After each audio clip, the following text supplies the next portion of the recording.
now it's great to welcome back a two-time Emmy winner, the star of Better Call Saul, Bob Odenkirk. Welcome back. Hey, thanks for having me. You know, I was on this show on my first season of Better Call Saul. It was a big deal to be on your show and tell people about the show that we were doing. And now here we are, wrapping it all up. Well, it's a big deal to have you back here, and we're so glad to see you looking so well. I know you had a heart attack on the set while you were filming. How are you feeling? Yeah. How did it change everything? Last July, we were shooting a scene, and we shot all day long, and then I had a heart attack at 5:30. And it took, thank God there were people around. There weren't many because of COVID restrictions. Everyone was separated, you know. But luckily, I was sitting with my other cast members, and they set off the alarm, screaming. And then we had some pros showed up who were in the crew, and they did great CPR. So if you haven't taken a CPR so you knew right away. Class, I knew nothing. I don't remember anything for a week. Wow. I have no memory at all for 8 days. But then it all came back, and I got back to work after about 5 weeks, and we finished the scene that we were shooting that day, and then carried on with the season. And you know, the experience has really resonated and continues to for me. It wasn't an experience like you've heard of a person seeing some vision and moving towards it or something like that. It is a blank for me, an utter blank. And yet everything that happened after that is what's impacted me. The social media response of people being so supportive and loving, really, and just thinking about, you know, this flurry of activity of my last decade of my life, and maybe wanting to slow down a little so I can appreciate things a little more. Well, you are beloved. Folks love you. What happened? I had no part in it. I didn't help at all. You have played this character. I did nothing to make that happen.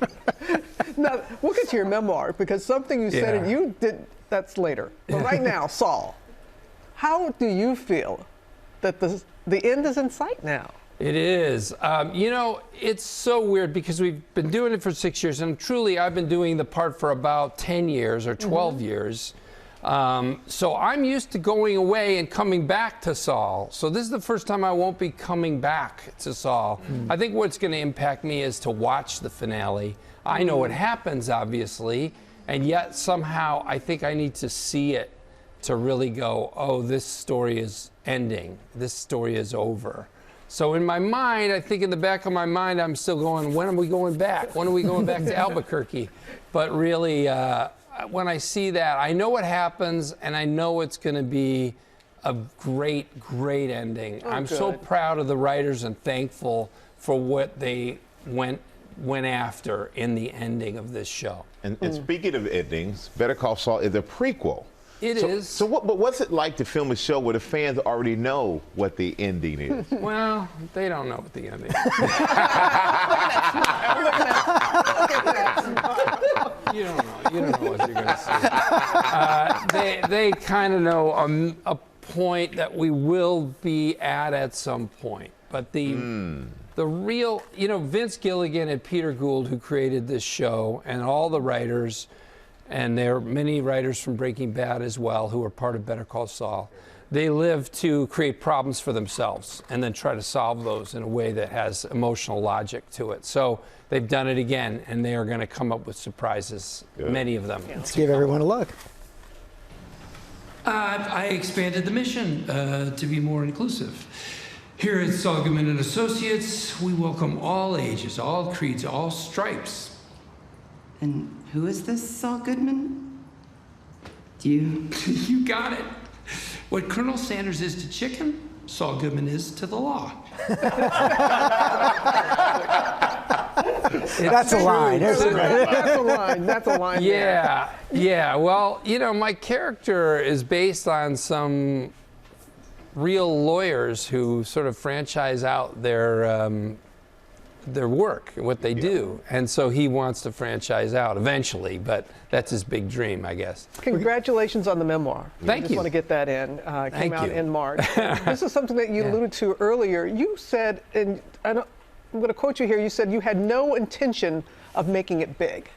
No, I never thought about such a thing. No, I just wanted to be a comedy writer, and that's what I did for most of my career on Saturday Night Live and Mr. Show and Tenacious D and so many other shows, so many shows that you never heard of. And then I just started getting these opportunities as a dramatic actor, and I guess I'm okay there. I do all right. But you wanted to stay under the radar. That's not going to happen any longer. You know that. I know that was your intention to stay under the radar. I think I'm under the radar, but that's the kind of self-delusion that you tell yourself, right? That, yeah, I'm just a regular guy. I'm not on TV. And then other people say, hey, I love your work. And you're like, what? Getting coffee or grocery shopping or what work? Oh, the work on TV. Right. The work on Better Call Saul, episode 5 of the final season airs tonight on AMC. Thanks for coming in. Thank you.